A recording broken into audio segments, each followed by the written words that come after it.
Good evening, everyone. Welcome back to the Evermore podcast. It's the Newcastle United podcast on the Evermore YouTube channel. My name is Chris, and I'm joined by Mark. And your eyes are not deceiving you. Yes, indeed, he is back. The blue tick man himself, Dan Wales. How are we doing, boys? I am doing very well, thank you, Chris. I'm good, thank you, mate. It's good to have you back on, Dan. Appreciate it. I'm glad to be back. I'm very glad to be back. It's great. He's even cut his hair and everything. But the reason he's cut his hair before we get stuck into anything is Dan has a very, very big day tomorrow. Just before we get stuck into our Newcastle United chat, our very own Dan Wales has absolutely smashed his university degree, and tomorrow he will be Dan Wales BA Honours. He got a first. You're an absolute legend, Dan. Congratulations, mate. Well done. Thank you very much. I'm sad I've got a cup of tea. Mark's on the beers, but well done. Just tell everyone watching, mate, a little bit about what your dissertation was about, mate. So obviously I was studying journalism at Newcastle University, and sort of the reason why I disappeared off the channel for a couple of months at the end of last season was because I was that busy focused on getting all that done, and also then I obviously took a small break because I was knackered after it all, basically. But the dissertation, which formed a good third of the whole degree, was, some of you might have seen a questionnaire that was posted for it on Twitter. Some of you may have helped me out on different other contributions for it, but it was about hashtag NUFC. I have it here.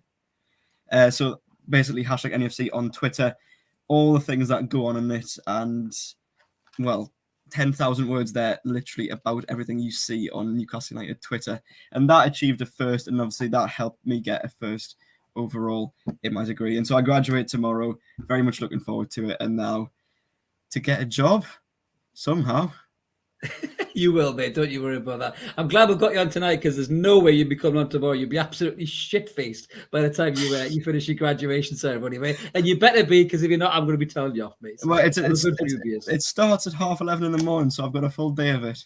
Oh, Jesus Christ. I often see people walking through the town when I'm doing random surveys, as I was doing the other day. But yes, mate, best of luck with it all. We're dead proud of you at the channel, mate. Thank you very much. I'm sure everybody who's watching will be proud of you as well. So unbelievable job, mate. Well deserved for that grade. And I'm sure it won't be a matter of time before you get yourself a job, mate. Just before we get stuck in to tonight as well, a little bit of housekeeping. If you haven't already, please click that like and subscribe button. We'd love you to come on board. But we're over 1,300 subscribers now. Me and Mark are fighting over the button here, I think. So make sure you hit the notification bell. We always do that. And you won't miss any videos at all that are coming up, whether it be the live ones like this or the Rumour Has It videos that we've been smashing out on a regular basis. We are live tonight as well, so please jump in the comments, just like Ken has, even to you, mate, and even to Davey as well. There's been a lot of chatter on our thread here before we come on, so it's brilliant to see you guys. And we're going to get stuck in now to the topic. So the first topic, it has been doing the rounds a little bit, which is who is going to be our number one when the season kicks off. Is it going to be Nick Pope, or is it going to be Martin Dubravka? So, Mark, I think, have you got a slide here to show the differences or not, mate? I am just trying to bring just trying. Look at that. As if it's just like my job. Just like this is working tonight, isn't it? I was going to say it's working, but Mark's got some gremlins in the system. But just you can see there, guys, obviously from the comparison. I'm just going to take the logo off Martin Dubravka's handsome face there. So you can see the kind of comparison between the two keepers. And I'm going to come to you first, Blue Tick Man, as you're back on the channel. I'll leave the resident keeper for last, mate, and he can tell us what he thinks. But what's your take on this, mate? Obviously, looking at the stats there to guide you as well. Who would you go with for your kind of number one? Do you think dropping 10 million quid in a keeper more or less tells you your number one, or do you think it's a fair game between the two of them? Well, firstly, I was delighted to see Nick Pope come into the club, because I think he's a fantastic goalkeeper. I mean, yes, relegated with Burnley last season, but I don't think that tells the full story. I think if it wasn't for Nick Pope, they would have been gone months ago, to be honest. Burnley were not great last season, and I think he really did help them out a lot, made a lot of point-winning saves, as I've read on Burnley's people's Twitter, etc. But then again, you have Martin Dubravka, who is the current number one, obviously squad number, and has been for the last 3 or 4 years or so. As that says, if you look at the goals saved stats there, Pope third, Dubravka fifth. They're both high quality goalkeepers, so it is good to have two keepers who are of such a good standard, where perhaps we haven't in the past. I mean, obviously Carl Darlow's good, but perhaps isn't always consistent enough. And yes, he's had very good games for us at Newcastle, but I think now we've got up a bit of a level having Nick Pope and Dubravka. Now, to be fair, Dubravka hasn't started the last couple of seasons with injury, and so it's either been Darlow or Woodman in goal. And so that might suggest that, Eddie Howe might even plumb for Nick Pope, given he's a new signing, as you mentioned, 10 million quid on a brand new goalkeeper. But at the same time, Dubravka is the number one. And so as much as I think Pope is overall a slightly better goalkeeper, perhaps more reliable, Dubravka is prone to a bit of a mistake here and there. I think Dubravka will start the season, and I think Eddie Howe will stick with that at his current number one, with a bit of loyalty towards him. But should he make a mistake, as he has been known to, and as I mentioned, I think Pope will be straight in there. And if he does get in, I think Pope will probably stay in there. Yeah, I think you might be right, mate. We've got some comments flying in. Trolls, even to you, buddy. He says Pope be his number one. I mean, Davey agrees. If Pope starts, then I've got no complaints whatsoever. As I say, both brilliant keepers. I just think that Eddie Howe might be loyal to Dubravka as his current number one. Yeah, possibly. Yeah, I think Keng's saying the same thing as well, that both similar goalkeepers. Mark, just to bring you in as the resident keeper, mate, you're probably a better place to talk about this than any of us two. We're dirty midfielders and little speedy wingers, me and him. But what's your take on the keeper situation? I know you're a big fan of Nick Pope, and I think when we did this video previously, I think you highlighted the fact that the Pope's probably better with his feet as well, isn't he? Better distribution. Do you think that'll give him the edge? Or I think he does get... There's a bit of a myth around Pope that he can't use his feet, and I just think he's never been really asked to do it at Burnley. Yeah, they don't play that style of football. He isn't bad long ball wise with his feet, shorter passing. Again, we've never really seen too much of it, so that there's limited kind of stuff to go on with him. But he, as an overall goalkeeper, I think he's head and shoulders above Dubravka. I kind of get what Dan's saying. I think there might be an element of, look, Dubravka did such a good job, right? Second half of last season, that you stick with him. But I think we'll probably see through pre-season where sort of how is leaning towards. It's going to be kind of that last sort of game to see what his setup's likely to be, whether he uses that as a kind of a precursor for the first game of the season, and we'll see one or the other start that. That might be an indication. It might not. I might be completely talking utter crap. But for me, I think Pope is the better goalkeeper. He touched on the goal save stats there. There's very little between them in terms of that. But you kind of have to remember that Pope was playing in such a poor side last season as well. And he wasn't given all that much help. I think somebody put in the stats earlier on with regards to Pope's overall stats, and I pulled these up as well. That Nick Pope has 46 clean sheets in 169 games. 141 Premier League games, 169 goals conceded. Dubravka's 127 games, 171 goals conceded, and only 37 clean sheets. Again, that's not all down to the keeper, but it gives you an indication that they've been playing at very similar levels. And you get a feel for the goalkeeper over the long term. And I just think Pope is definitely the long-term number one. I don't think he signs if he's not given assurances that he's likely to play. And I think somebody else touched on this. It's a World Cup year as well. He's going to want to be in that squad. I suppose it remains to be seen whether Dubravka will keep his place or whether he pushes for a move elsewhere. Well, it's interesting now, just bringing Dan's comment up just to kind of to go on there. So Dan's saying one won't be here after a season. I reckon neither will be happy being a backup goalkeeper. I mean, the reason we really wanted to bring this topic up on the show tonight was that I think Dubravka's agent's already been making some noises, hasn't he, about the he's not really going to be happy being a backup keeper. He wants to play. He feels like he's at the kind of peak of his powers and he won't want to ride the bench. But as you rightly say as well, Nick Pope's not going to come to this club, this project, in a World Cup year where realistically, if he has a run of games and plays the way he can do, he could be pushing for that. Certainly, he will be in the England squad anyway, but I think he could be pushing for the number one jersey in the England squad because he's that good of a goalkeeper. And obviously, the current occupant of that shirt has little arms and is shit. So, really, Pope, for me, would be a better fit if he could have a run of games. But it is an interesting one. I think Dan makes a good point about the loyalty, so to speak, in terms of what Dubravka has done. But I do think Eddie Howe could really be ruthless, I think, with some of these players. I mean, we've seen it with Jamal Lascelles. Jamal Lascelles used to get picked because he was the club captain and, his influence in the dressing room and all this other kind of stuff. But he wasn't scared to drop Lascelles and improve on Lascelles. And I think potentially he could have been doing the same thing with Nick Pope and Dubravka. I think somebody put in the comments earlier that he is prone to a clanger as well. And Trolls is saying there as well, at this point, it's not about loyalty. You have to step up. And I think when you're an evolving club like we are, and the club is looking to improve, buy better players, buy quality. Yeah, Davey said that in the comments. Buy quality, improve in every position that we have. You have to step up. I mean, look at the left-back situation. Obviously, Lewis got injured. He come into the side, he did all right, got injured. Then we signed Matty Target, and Matty Target goes off on a flyer. So it's up to Lewis now, to show he can push Matty Target for that spot.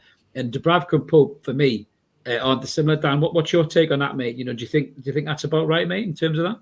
Yeah, I'd agree with that. I think a lot of the comments that have come into the chat are probably right. As I said before, if Pope were to start the season, I would have no complaints whatsoever. Yeah, I think you're right with the whole England thing. I mean, Gareth Southgate has his favourites, doesn't he? Obviously, he always goes for Jordan Pickford at the moment, and he's also given Aaron Ramsdale a chance. I see a comment coming about Ramsdale.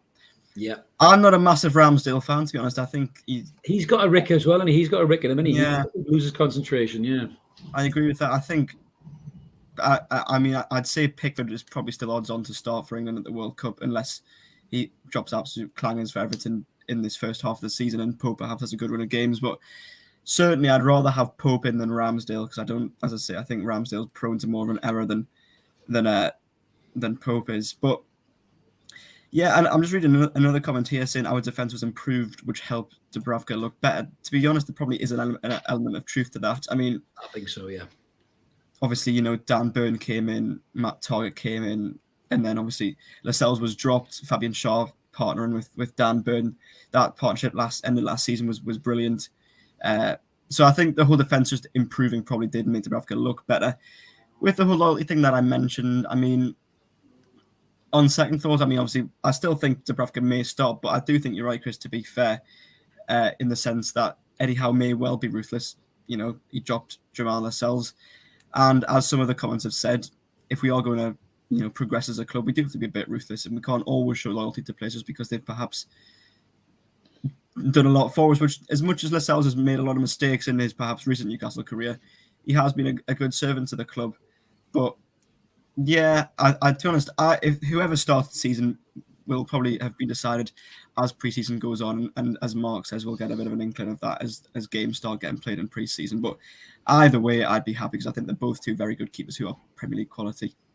Absolutely. Mark, we'll give you the last word on this as the resident keeper of the channel. Obviously, we've got these two games coming up, which we're going to cover at the end of the episode there. But do you think it's likely that Eddie will give the guys a half each and just kind of assess how they look and how they sit around, some of the key defenders that are going to be in the squad, like a Botman and Trippier and that? Do you think you'll have a bit of a tinker with that?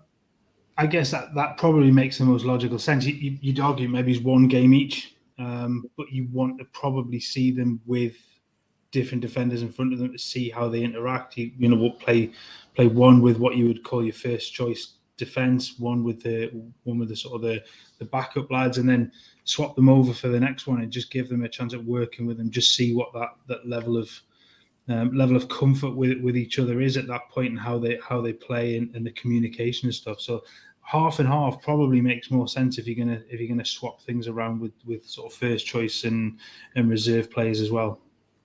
Yeah, absolutely. Just before we move on to the next category, we've got a couple of comments. So Jeff said he still thinks Dubravka struggled a bit since he had the injury. I agree with that, lads. I think he didn't look the same when he come back, did he? To be fair, he was a bit rusty, I think. And then, as the comment said earlier, when that defence got enhanced, he did look a bit better, took the pressure off him a little bit, maybe give him enough time just to get back and get a bit fitter and get a bit more sharper, possibly. But it will be interesting. I think, as Dan rightly says, and the comments have said, they're both very good goalkeepers. I think it's an upgrade on Darlow regardless. I think, no disrespect to Carl Darlow, he has been good in parts for Newcastle. At one point, he was nearly going to get an England call-up. We were all shouting for it, weren't we? But I think it's shown that the Premier League has evolved, and Darlow hasn't evolved with it, and he's just not good enough in terms of a keeper we need to come in if there's any injuries to the main keeper, or if we need it for squad depth for cup games and things like that. So yeah, it's a very interesting debate, and we will find out soon enough, I think, exactly what keeper Eddie Howe wants to roll with. So we're going to move on to the next category here, this is a bit of a polarizing category. I wanted to throw this one in there. So there's been a lot of talk about players who have been unwanted, the unwanted six. Now, this player in particular was thrown into the unwanted six, which was Matty Longstaff. So Matty Longstaff, much like Sean, is very, very polarizing with the fan base. So the question we're asking is, Matty Longstaff, keep or sell? Now, I'm going to start with this, lads, because you know I'm a big Matty fan. Matty's career has been a bit of a roller coaster in such a short time. He obviously burst onto the scene when Steve Bruce, to be fair to him, given that chance against Manchester United. It was a poor Manchester United, I must say, that night. They were poor. They were all over the place. You know, they're falling out with the manager, left, right, and centre. But Matty was brilliant that night. He scored that winning goal, and we thought we've got a real player on our hands here. And even after that, a couple of games, you know, kind of down the line, you know, big teams at Chelsea, things like that, Manchester United again at Old Trafford, he scored again. He looked like he was all right. He looked like he could hang, you know, in the Premier League, and he could get better and better. And then out of nowhere, Steve Bruce just put him in cryogenic status, and he never come back. We didn't know where he went. He was locked away in the freezer somewhere. You know, his little ginger-haired icicles on it and everything, the poor lad. He was stuck there for ages. So he then pulled him out of the cupboard against, wasn't it Man City, I think it was? And he put him in midfield, with Isaac Hayden. And he actually looked all right, even though we got rinsed. He didn't look too bad. And he played against Arsenal, Liverpool. Again, he looked all right, tidy on the ball. And then, again, he just disappeared. So, Matty, I'm going to cover you first on this, Mark, because we talk about this at length, don't we? Matty and Sean, but Matty in particular, is the personification of somebody who's been bruised completely at a key time of his career. He obviously went on loan last season, did little bits, maybe didn't do as well as he'd want to have done. The question, mate, Matty, do we keep him? Do we sell him? What do we do? In my opinion, he's one I would keep. I definitely think he's got potential to be there. Maybe, I think we touched on this on Monday, maybe you have him with a loan, possibly to a championship club this season and give him that chance.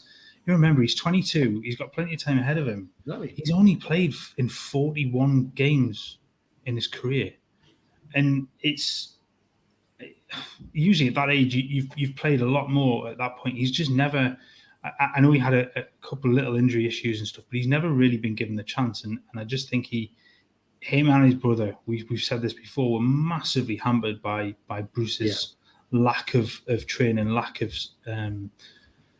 tactics, lack of anything really.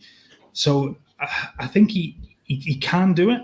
He's shown in flashes both at Newcastle, you know, and out on loan that he can play. And I definitely think he'd be one to sort of keep if you can. You maybe move one or two others on, and he certainly would help. Well, we touched on this again. You'd certainly help in terms of homegrown quota and stuff like that. If you're going to sort of push into European football, he's going to help there, and hopefully be at the quality to be able to play a part in that as well. So definitely for me, he's one to keep. But I get the argument for letting him go, because you do have a packed squad, and there are plenty of players now in that sort of position. That is he going to force them out now? I don't think so. But could he, if he gets a run of games, if he plays 30, 40 games in the Championship, could he flourish? Well, that's interesting. We've got some split comments in, but just before I come to Dan there. So we've got Jeff saying sell Matty, and then he goes on to make another point about, obviously, Elliot Anderson was shining in League Two. Matty didn't set the division on fire. If you can't shine in there, you know, then how are you going to do it in the Premier League? Which I think is a valid point as well. You got Matty Lonham, he's got potential, Ash says. So again, it is all kind of mixed, you know, in terms of trolls are saying where you think we're going, where you think Matty can really make that step. He doesn't think that he can. Dan, just getting your take on this. I know you're a big fan of Matty when he burst on the scene as well, mate. I remember us talking about it. You know, do you think he deserves another chance? I mean, I've looked at pictures of him pre-season. He looks like he's bulked up a little bit. He looks like he's been at the gym and that. He doesn't look as lightweight as he used to. He's obviously he's in Austria. The journalist said he wasn't, but he is. You know, what's your take, mate? Do you think there's just no room for him, or do you think it's worth a double?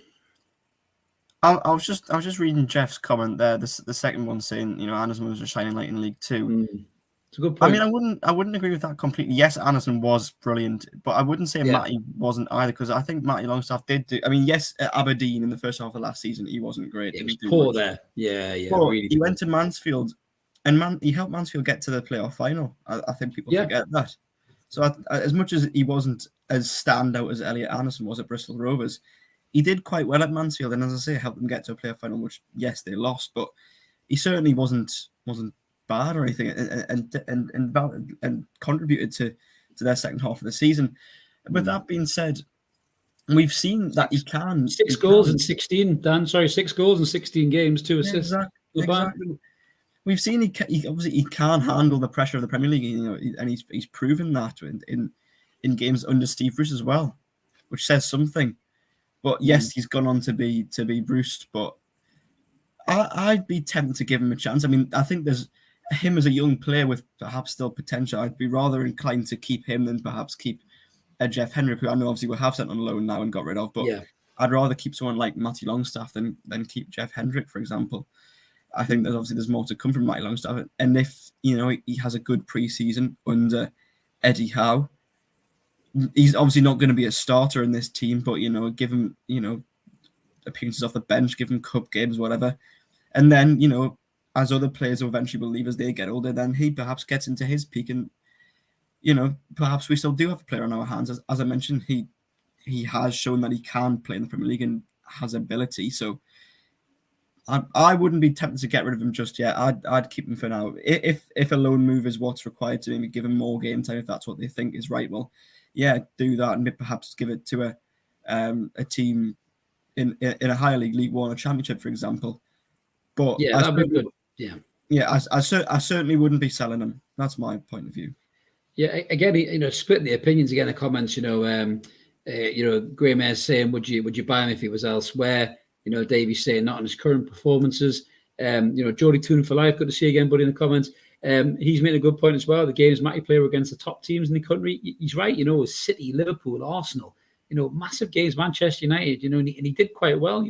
He was tidy on the ball. Me and Mark often said that. Very good on the ball. Didn't panic. Looked like he had an idea what he was going to do. He linked up well with Hayden. One big thing that gets him is his lack of pace. I think both Longstaffs are very slow. Yeah. And in the modern day game, pace, if you don't have pace, you've got to have the brain, you've got to have the positional sense, the kind of the sixth sense almost, to know when to drop, know when to, pick a player up, know when to let one go, all that kind of stuff. And Matty will probably learn that as he gets older. I mean, he's obviously over in Austria, as you rightly say, Dan. Pre-season will be something that Eddie Howe is looking at. I mean, Eddie Howe is a very astute guy, and I think he's probably thinking, I've seen this lad play. He's got something. I know he's got something. Let me see how he does in pre-season. He'll be thinking the same of Elliot Anderson as well. But here's a question for you. If only one spot is available out of the young'uns, and you've got Elliot Anderson and Matty Longstaff, Dan, I'm coming to you first because you're smirking. Who are you choosing if you have to choose between Elliot Anderson and Matty Longstaff? Who is going to add more to that squad right now? Based entirely on their loan moves last season, Elliot Anderson. Yeah, I'd agree. Mark? Oh, he's lost sound. But I think Mike wouldn't unmute. Jesus, this is working well today, isn't it? No, I'd agree. I would go with Elliot Anderson as well. It touched on you mentioned before about Matty learning some of those trades of the game and reading it a bit better. Those are things that should have been done. Those are things by 22 he should still be learning, but he should have a much better grasp on those things. And because he hasn't had the right tutor, he hasn't had the right person in charge of him, developing him at that point.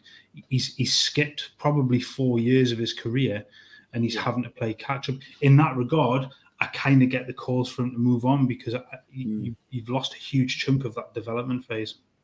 A fresh start almost. I mean, it's funny because if you look at Sean as well, when Sean was there, he had, obviously he was out on loan. He had some really good loan deals. He went up to Kilmarnock, he went to Blackpool, and he had some really successful loan deals. And then when he come into the first team picture, he had the tactical genius that was Rafa Benitez, who was constantly on him from the sideline, telling him when to drop, when to move. And then he started to develop a bit of an understanding for that as he played more games. When you have a guy like Steve Bruce who's chewing his lip and wondering what he's going to have on his doner kebab after the game, you're not getting any instruction really from the sideline at all. So Matty had to do a lot of his thinking on his own, and he made mistakes. There's no doubt about that. But going back to the Elliot Anderson point of view, I just think that what I've seen of Anderson, I know a lot of the guys in the comments are agreeing as well. I think what I've seen of Anderson and certainly what the Bristol Rovers fans were saying about him, calling him Jody Maradona, he seems to have that kind of natural raw talent, but he also seems to have a much older head on his shoulders. He seems to know when to hold his run. He seems to know when to pick a pass. He seems to, I saw him ghosting in the back post, scoring headers for Bristol Rovers and stuff like that.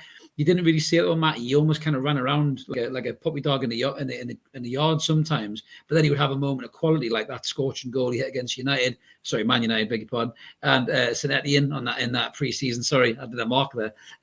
But I think Elliot Anderson, in terms of what he can do as well, because I think Elliot Anderson could play wide. I think he could play in the front three. I think he could play in a withdrawn number 10 role. So I think Elliot Anderson probably brings more to it. Would you agree, Dan, in terms of what he can do in terms of his ability as a player now? Yeah, I mean, just watching some of the goals he scored for Bristol Rovers last season, I think that highlights that ability that he has. He can beat a man, score a goal. So that Matty Longstaff, yes, he can score a goal, but he doesn't have that sort of take on a man sort of ability, does he? No, that's which I think is something that it's hard to come by perhaps at times in the modern game. And so I think when you find that raw natural ability, you should probably keep a hold of it and try and nurture it as best you can. And obviously now it's been shown, I don't think you want anyone stealing off us either. So I think Elliot Anderson, for me, I think he'll probably get a lot more game time this season. I think he'll get a lot more substitute appearances. Obviously, he's not a starter yet with his age, but I think he'll be certainly part of Eddie Howe's plans. Yeah, I'm wondering whether Elliot Anderson could even potentially oust Miggy from the squad, Mark. What do you think? I know Miggy banged in a couple of goals pre-season, but Miggy's one of them players. He huffs and puffs and doesn't blow the house down, does he? Do you think Anderson will be eyeing up his place in the squad? I would be if I was him. Yeah, I think it's the most natural one to be looking at, isn't it? So we've always said that the end product from Miggy is that is his failing. He does work hard. He is a favourite for that because he puts in a shift. But you've got to have that end product, and I think if Anderson can start to show and provide that end product in substitute appearances, in cup appearances, in pre-season as well, I think it won't be long before you see him jump above him in the pecking order. I'm very excited about what Anderson can do. I must admit, I really am. As much as we're signing some quality players, if that lad can kick on, it's been so long since we had a proper player come through the academy, really, and he could really be a player. Just some more comments coming in. Yeah, Graham has agreed with us. Difference for both Elliot and Matty would be Howe's input massively. Jeff saying, I think with a new 5 subs, that's a very good point, isn't it, lads? That there could be a place. Yeah, I totally did as well. I completely forgot. Jeff also said earlier, which is an interesting comment. He's probably got a point here. If Matty wasn't a local lad and scored against Man United, we'll be having this conversation. Possibly not. But I suppose if you're doing ifs and buts, if Matty had a better manager to help his development, we possibly wouldn't be talking about this either because he may have already cemented himself in the squad. So it's an interesting one there. Ash is saying that Howe seemed to like Debola. Is it Debola from a sub-bench spot? I think, potentially Elliot Anderson could be, an impact sub-lads. But again, these players are going to get a chance to shine pre-season. Obviously, Elliot's already set up a goal pre-season against Gateshead, mate. Sorry about that, Dan. Against the mighty Heed. Where was your loyalties there, Dan? Were you split? Oh, you see, this is the thing. It was a bit of a tricky one, I'll not lie. I mean, to be fair, I just hope that all the players had fun. Yeah, I think they did. And they all got lots of fitness from it. And everyone was a winner. Like a school sports day. Like school sports day. It's like Friends, isn't it? Way to go, little buddy. Well done. Absolutely.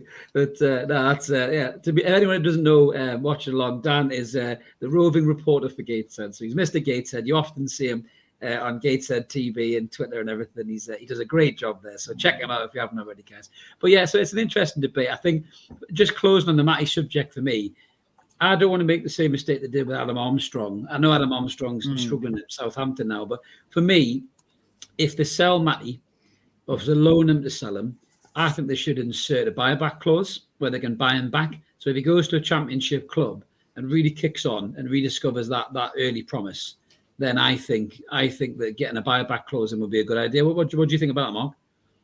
Yeah, I think that would be a sensible approach. It's difficult, I think, possibly difficult to do depending on what the player feels and that. But yeah, it makes sense. City do that a lot, don't they? They sell a player on for relatively decent money, but always with the likelihood that they can bring somebody like that back if they do kick on. So it makes a whole lot of sense. If you can make a little bit of money out of it, and if he doesn't work, you've got your money. If he does work, you've got a relatively decent chance or a decent fee to pay to bring him back. So it's not costing you an awful lot. Absolutely. Just a nice comment there by BJT saying, if we get another midfielder in the midfield will be overlooked, what happens to Shelvey? And a brilliant response from Graham Moore, shelved. I do like that. That's some great crack. I do like that. So that takes us into the next topic actually seamlessly, really, which is a transfer update. So, you guys know we do the Rumour Has It videos every day. We talk about players that have been linked, or every other day, as much as we can get players that have been linked to the club. So I suppose transfer updates, really. I'll come to the blue tick man in a second on this, but obviously Alexander Isak is a name that's been mentioned. We covered that in the video. Ever since the Ekitike deal kind of went tits up, really, looks like he's going to PSG now. We've had loads of other strikers linked. Brozier on loan, Isak. Loads of other names have been linked. Luke Edwards was come out with an interesting article, I thought, Dan, and a bit of a statement on it as well. A couple of tweets. He said that the club might potentially be having to change their strategy in terms of paying huge sums for players that they maybe didn't want to do to start with, but because of the situation, they find themselves looking for this attacker. And Eddie Howe's even said in his own words, we don't score enough goals. What was your opinion on what Luke said, mate? And I know you and Luke are mates. And what did you think about that? Do you think the club might have to change direction, mate, and dig their hand in the pocket? I mean, for starters, I think the club's approach so far, and in January for that matter, has been really good. Try not to be overpriced for deals when obviously clubs are going to try and do that considering the amount of money that we supposedly have to spend. And so I think that the initial approach was good, but clearly the market is such that the clubs are not going to, let these types of players go for the fees that perhaps we were wanting to pay for them. And so with that being said, I do think that there will be perhaps, if we're wanting that, either, some sort of an attacker, or whether that be a winger or a centre forward. I think that in this window, there will be one, if we're wanting more goals, that we will go out and fully break the bank for. Like perhaps a transfer record fee for us, break the 40 million we paid for Joe Linton. So I think it's now at a stage where, it's not panic stations. We're only in mid-July. There's still ages to go in this transfer window. But as the season starts to approach and clubs start to get ready for the season starting, they won't be wanting to start to get rid of their best assets for small enough fees because they want to prepare them for their own season starting. So I think we will go out for ones, whether it's Isak or someone or Moussa Diaby. He's obviously liked a lot as well as a winger. But someone will come in and I think we'll pay a big fee for him. Who it is, I don't know. But I think there will be one that because as you rightly say, Eddie Howe says we need to score more goals. Wilson is fantastic, but of course is injury prone and we can't rely on him for a full season. We need someone else. And obviously St. Maximan, again, can get injured. When he's on it, end product is good. When he's not, end product is awful. And so with that being said, I think, whether it's a winger or whether it's a striker, we need to go and get someone and perhaps spend a lot on them. Absolutely. Well, that's a good comment there from Kenk as well, saying we need two goal scorer, and two wingers and a solid midfielder. If wingers are top class, Joe Linton can play as a striker in case Wilson and Wood is injured. Yeah, I mean, if you'd asked us that before the takeover and the reinvention of Joe Linton, we probably would have shit myself when you suggested Joe Linton as a striker. But last time he went up there, he banged in a couple of goals, didn't he? Against Norwich, he scored too. And Norwich, against Norwich, beg your pardon, it wasn't Brentford. But yeah, I still think we need cover for Wilson. And just getting your take on this, Mark. I mean, obviously Isak getting mentioned. Had a bit of a ropey season last season. 6 goals, as we covered in the Rumour Has It video. But the season before that, couldn't miss, really, banged him in for fun. Do you think it was a case of he was in a little bit of lost his mojo after the potential Arsenal transfer didn't come off and maybe just struggled a bit? Or do you think he was maybe, I wouldn't say flash in the pan, but do you think he just had one of those electric seasons where everything went well for him? Yeah, I think it's a little bit of that. I think you've had such a good season. The expectations are really high. Let's not forget he is he's still only 22. So to have that sort of season at 21, it is exceptional. He is a fully fledged international. There's absolute pedigree there. I just think He's had a down season. He's still scored a few goals, if not a lot. But the flip side of that is in a Sociedad team as well. Is that an element of just one season he's taken a few more chances that he's had created for him this season. It's just not worked so well. Again, it's one of the put him with a group of better players, give him a lot more service, a lot more quality around him, and the ball go in the net. That I don't think there's a doubt in that. Absolutely. It'll be interesting to see, but obviously they want big money from him. I still think the Diaby thing could go right to the wire. I think it does ring a bell with the Botman deal, and that's a good time to bring in Ash's comment there. Our owners covered the Botman deal with a shared sponsor. Yeah. So I'm not sure they're going to be able to do that with the Diaby deal, but I think Diaby seems to be the number one target. Obviously, they go on that kind of right hand side. Yeah, as the top target, Dan, isn't he? And rightly so, because he looks unbelievable. I still think a forward will come in, but I think for me it's going to be one of the two. I think if they can sign Isak and they end up paying 40 million, I don't think they'll spend 60 million on Diaby. They'll leave that for the season. He'll stay at Leverkusen potentially, and then they'll go back in the summer, maybe with European football, as Mark said before. But if they can get Diaby, I think they might be likely to get Diaby and then try and loan a striker, maybe like a Broja or somebody like that, or pick up a free agent. You know, we even talked about Mertens as well, who can play as a backup striker. So potentially, that could be the way that they go. But it's definitely going to be an interesting week, I think, because I think that player or those players are going to have to come in, really, aren't the lads, in the next week to integrate with the side. To try and get some kind of pre-season game time, before the league kicks off, mate. What do you think about that, Dan? Do you agree with that, mate? Well, yeah, I mean, the league's obviously starting a bit earlier, isn't it? Like a week or two earlier, because of course the World Cup. It's in November and December, yeah. So it starts on it's the 6th of August, is it not? I think it's that Saturday. So. Yeah, a bit earlier than normal, yeah. Yeah. So as I mentioned before, obviously you want players to get in quickly. Obviously get them integrated into our squad, and if teams are going to sell that because they have their own preparations going on for their own seasons, they're not going to let them go for a small fee as we've probably been trying to. So yeah, I think obviously Luke Edwards mentioned Alexander Isak, and then obviously Moussa Diaby still a top target. So if either of those come in, I'm happy. Oh, definitely. They're both brilliant players, and so I'd take either. I mean, I doubt both would come in because obviously that's going to cost an absolute fortune, but. Yeah, as I say, I just think someone, whether it's one of those two or whether some other name comes out the hat that we haven't heard of yet, I think someone of an attacking talent will have to come in. Obviously, you've got Wilson, you've got Wood, and you've got Joe Linton, but I think we need one more. No, I don't disagree. Comment there, Mark, as well about Corner. He keeps popping up in a lot of people's. I wouldn't say wish list, but a lot of people's kind of players to bring in. 18 million quid. I mean, I think me and you are split a little bit on this, and you think the lad's got something, and I just think he's like if you get St. Maximin on Wish. I just don't think he's anywhere near as good as what some guys think he is. Right? Can we just clarify what I mean by something? Is that I don't think he's the next coming. Let's be frank on that. He's all right, I guess. We've already had the Pope, Mark Blumenach. Yeah, well, exactly. Might as well have Christ. Yeah. Who was it the other day? You want the the Holy Trinity. The Holy Trinity. You've got Pope, you've got Saint, and you wanted Jesus. Yeah. So, no, I don't think he's the second coming. I do think there is some talent there. He's not a starter for me at a club like Newcastle. I genuinely think that he is probably mid to low Premier League sort of standard.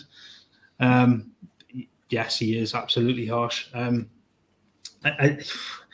He's all right. If you're bringing him up as a backup, then that's fine. But even then, I think 18 million for a player that is nowhere near what you've already got in terms of talent at striker, I don't think that's worthwhile. Yeah. Definitely a loan deal for Broja would be my preferred choice, I think, in that regard. Especially if you get an option to buy at the end of that deal as well, that makes a lot more sense. Yeah, BJT saying Kone can play left or right or even left back. Yeah, he's versatile. Yeah, fair enough, mate.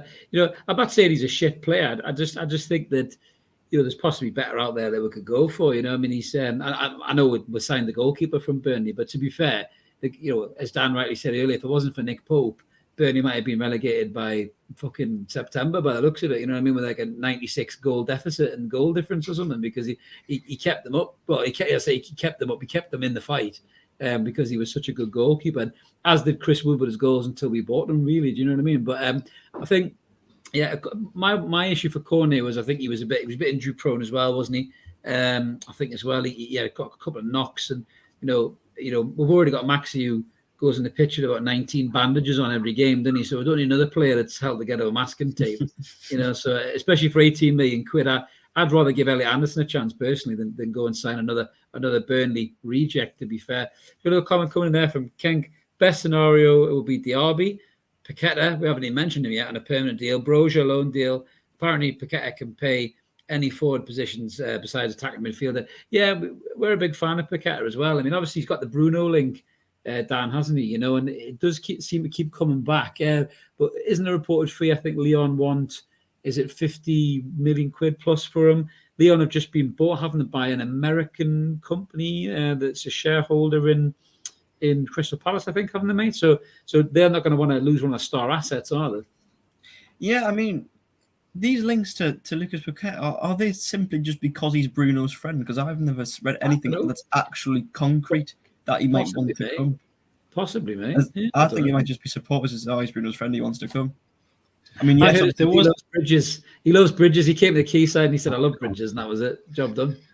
There was the few reports that were saying that the Arsenal were sort of preparing bids or had a bid turned down, and within those reports, it also mentioned that Newcastle had also been in discussions with Leon. So I think there's a little bit of something to that, but there's nothing really massively concrete that's come from really any sort of properly recognised source. This is what I was saying. I think a lot of it's just come from sort of fan speculation because he is Bruno's friend and he went to Bruno's garden and had a look on the Quayside. Possibly. Maybe we'll ask Adam Pearson. He can pick through Bruno's bins and find out if he's been talking to him. I'm only joking, Adam. I'm only joking. I love what you do, mate. Good luck with your channel, buddy. But yeah, we've got some of the comments coming in there. So let's try Belotti. I think Belotti is a good striker. We have covered Belotti in the room, has the videos. He's a fantastic player, great goal scorer and pedigree. But we're not sure whether I think he was meant to go to Monaco and all kind of fell away. So hopefully the club might look at that. And that's just saying, what he's saying, I can give Maxi some PVA glue to help with less bandages.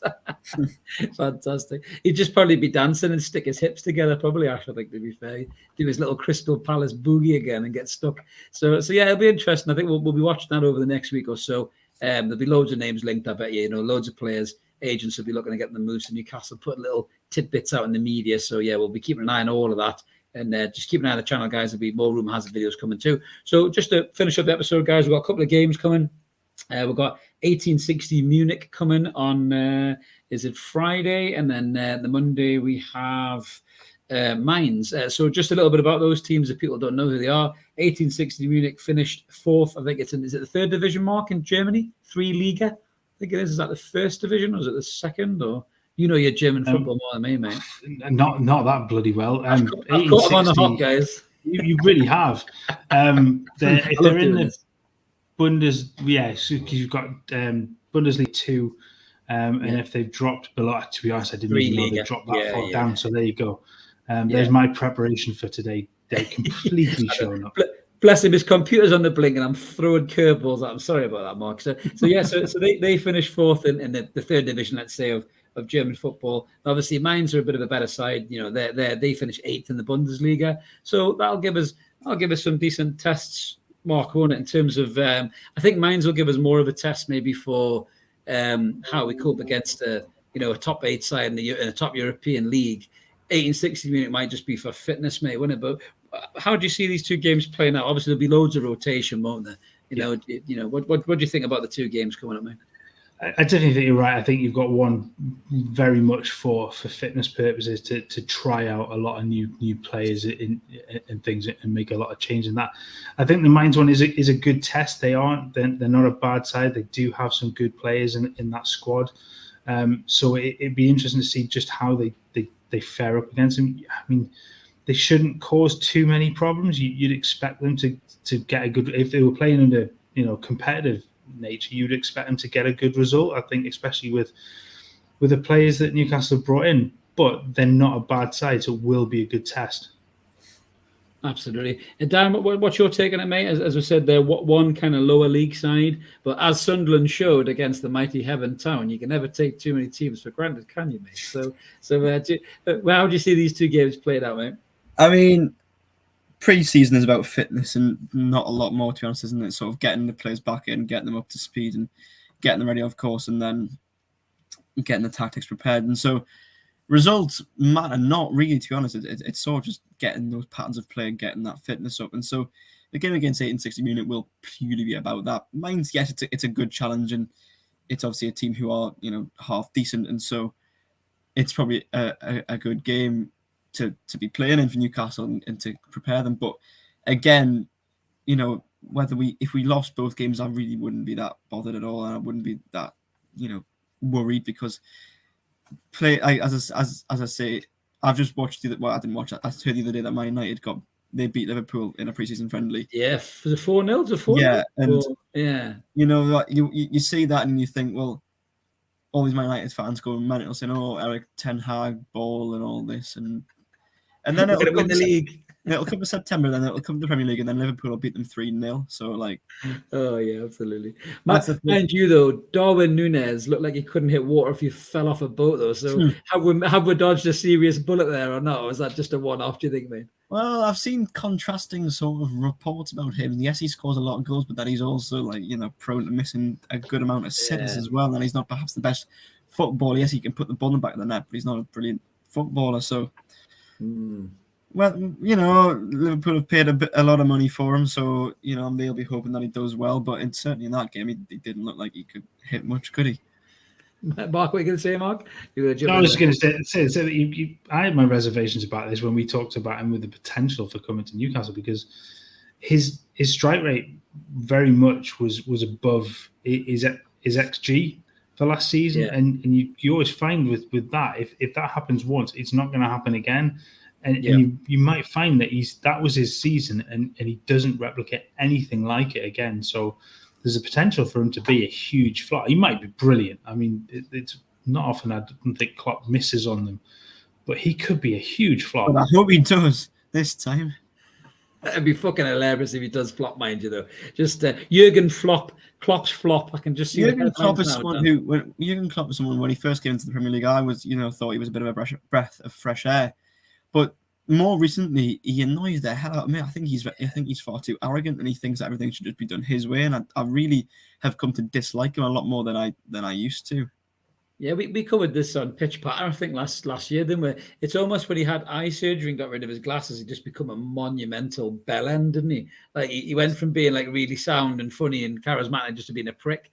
And you hear him talking on interviews now, and he just talks unbelievable amounts of shite. He really does. And all the journalists hang on his every word. And you can tell in their mind they're just thinking, what the fuck is this bloke even talking about?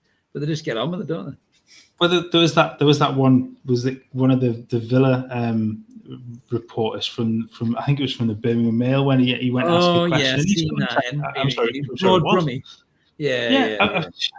Honestly, there's kind of no need for stuff like that. But yeah, I think you're right. He has become. I mean, you coined him Jurgen Stropp, didn't you, for a lot of last season? Bastard, and he has changed. I was the same. I absolutely loved him when he first, because he was a little bit Mourinho-esque. He had that kind of that likable arrogance about him, but he's now just arrogant. Mourinho was cocky. Mourinho was dead cocky, but he was cool with it, wasn't he? And you found him quite engaging. Whereas Klopp was a bit more funny, but you could tell he was a good coach. But yeah, he has become a bit of a knob, to be fair. So Ash is saying he thinks Darwin will do good in his opinion. Not when he's playing against the bot man, mate. He will firmly be in his pocket, 100%. We've got my favourite, the Sweaty Yeti. I love that YouTube name, the best name ever. Oi, to you too, mate. Don't worry about being late. We're glad you've come on board. And BJT is saying that Steve Nixon returned with any signatures. Yeah, it's an interesting one. So I've just seen that comment coming in, Mark. I ain't putting that up. That's hilarious. I think you will. Mark's just got rid of it there. We're quick on the buttons again. Yeah, I think Steve Nixon will be coming back with some signatures. I think these players, as we've said there, we need the attacking troops, really. As much as we love the endeavour of the lads, that play on the park. I mean, even Bruno scoring the goals that he scored last season, we didn't sign Bruno as a goal-scoring midfielder, but he just happened to obviously have the quality to do it. We can't rely on Bruno to be like that again next season. He might not be like that again next season. He might get 1 or 2 or 3 or 4, but he's not going to go on that scoring run like he did previously. Because generally his game is to kind of marshal the midfield, win tackles, spread the play, start the moves. And if you surround players around him like a Diaby or even a Paqueta or something like that, then he can release the ball to them and they can do what they do. But it will be interesting to see. My take on these 2 games is very similar to you lads, to be honest with you. I think the Munich game, with them being, kind of a lower tier side, you don't disrespect, obviously, lower tier sides. But I think in those games, we'll see the likes of Elliot Anderson and Matty maybe given a chance against those teams. They might not get a full game, but they might get a half at least, and a chance to show what they can do against a European side and, and kind of more established players. And I think the Mainz game, I think we might see, the Botman might make his debut there. I think we could see a bit more of a resemblance to a kind of a first team squad. But I think that when we'll see the real signs, as Mark kind of highlighted as well, the real signs of what side we're going to start the season with will be when we've got the Atlanta and Bilbao games. They'll be the big ones, Mark, won't they, in terms of, who's going to be in Eddie Howe's side. I think we'll get a rough picture of it by then, I think, won't we? Yeah, you've got a few weeks yet, but I think we will start to see the picture evolve and the style of play, because I think there was always that question as well: is do they stick with what they did at the end of last season, or does Hauer have another idea for the way this season plays out? Is he going to change formation and the way that they play? And this is what this is about now. It's, Dan mentioned, it's all about fitness, but it's also about implementing any changes in style that they want to do as well. And if not, it's just about cementing what he's already started. Absolutely. So, yeah, he's saying he'd be happy with Diaby, 100%. I think we all want him in. And Ash is saying Willock playing healthy and not told to play with injections will be good as a sub. Do you know, Ash, that's a really good point just before we wrap up. I'm a huge fan of Joe Willock. Honestly, get your take on this in a second, Dan. I think Joe Willock is a really, really good footballer. I mean, he had that. It was kind of a good and a bad one. Without Joe Willock's goals, we would have went down that season. There's no doubt about that. Joe Willock saved our arse. But, we all expected him to keep hitting the goal trail, and that's not really his game. Yes, he scores goals, but he wasn't going to score as many as he did in his first spell. But I think Eddie Howe has turned him into a better all-around footballer. And I still think Joe Willock can add a lot to this side, mate. Would you agree with that, bud? Yeah, no, I would agree, yeah. I mean, obviously, he hit those heights when he first came in on loan under Steve Bruce in the season before last. And, he was never ever going to hit those heights again for over a full season, because again, it's like the whole Bruno thing. You come in and he's just suddenly had that like burst of brilliant games, brilliant goals and all, etc. So he's not going to replicate that most likely. But obviously at the start of last season, he wasn't great. Perhaps the whole Bruce effect did start to kick on him as well. But then under Eddie Howe, he started improving again. Of course, there was that period where it was him, Joe Linton and Shelby in the midfield before Bruno got his chance. And they were, as a three, were really, really good until, of course, perhaps there was a couple of performances where they weren't so good.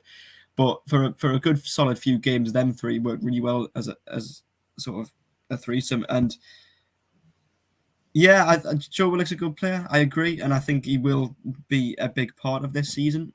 Perhaps whether he starts remains to be seen. Obviously, you think Bruno would be nailed on to start, and you think Joe Linton alongside him. So it's perhaps, if he's going to still stick with that 4-3-3, who is that other midfielder? Is it Shelby? Is it Longstaff? Is it Joe Willock?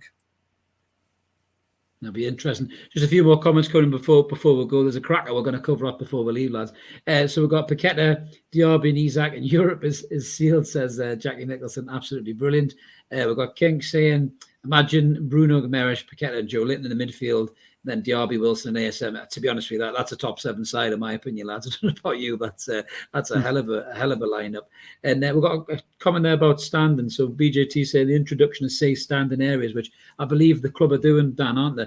They are looking in the away section for now, at least. Could create safety problems. Yeah, I'm a bit torn on this, Mark. We did an episode, didn't we, about this, I think, last season, didn't we, on Pitch Patter? I'm a bit torn about the standing because although I see the benefit for it, I know what football grounds can be like, and people can be like in them, and it is a bit of a concern. I think that's a fair comment, by is it Noel Jeffs there that BJT's raised? I get the comment. You've got to look how it's been implemented elsewhere, and in Germany, it's worked really, really well. And look at the Dortmund. Is it the yellow wall? Is that end of the stadium is utilized as safe standing? Man. So if it's done properly and it's done well and it's managed well, it's a great addition. Yeah. I get the concerns of what's happened historically with English grounds.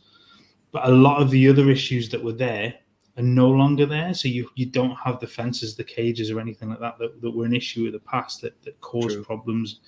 And if it's done right, it's the clues in the title. It is safe standing. That's what it's supposed to be. You're not packing people in. You're not overselling.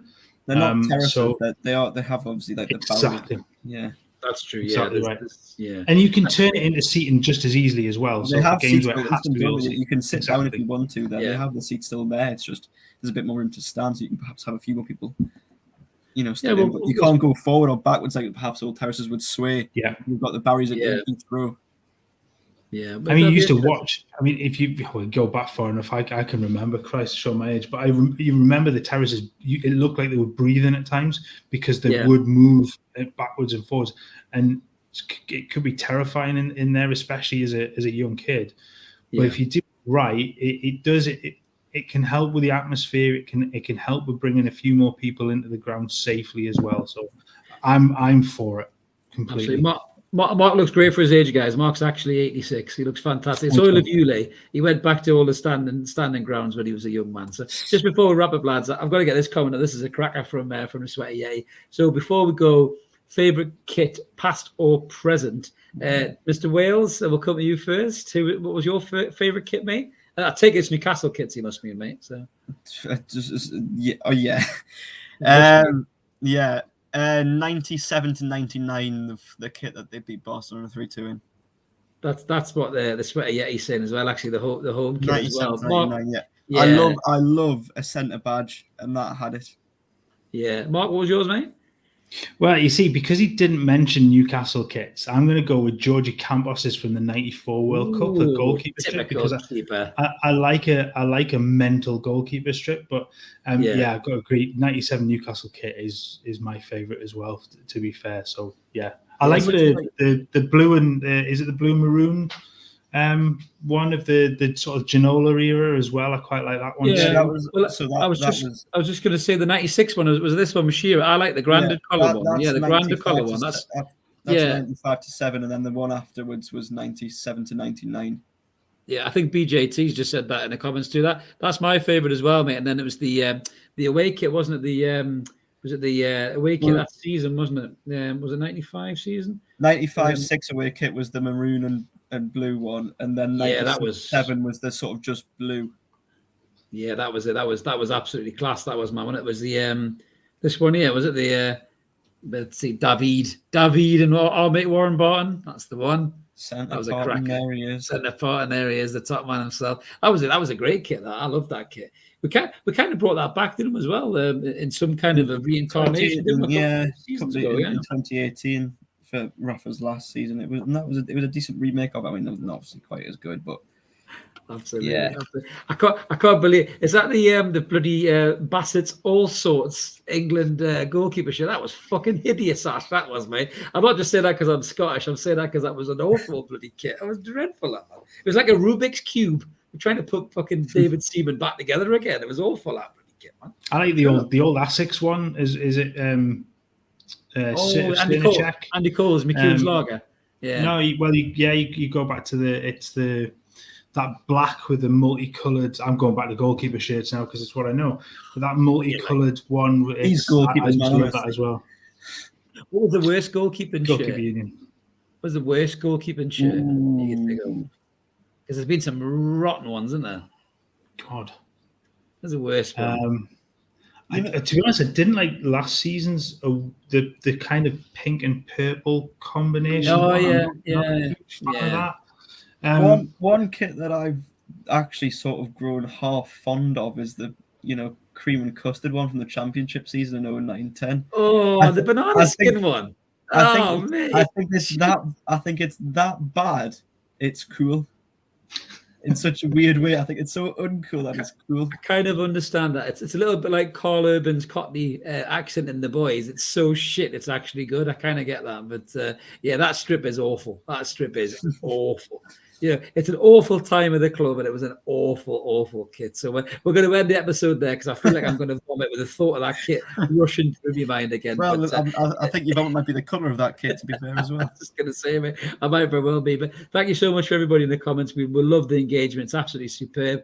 Anyone who's new in the comments or hasn't already clicked that button, please hit that like and subscribe. Smash the notification bells. I'm just covering Mr. Wales' body there, and he's a floating head above the sign, as you can see. Just point down, a little bit of advertising. Absolutely brilliant. Thank you, mate. That's brilliant. Clip that, Mark. That's a great clip.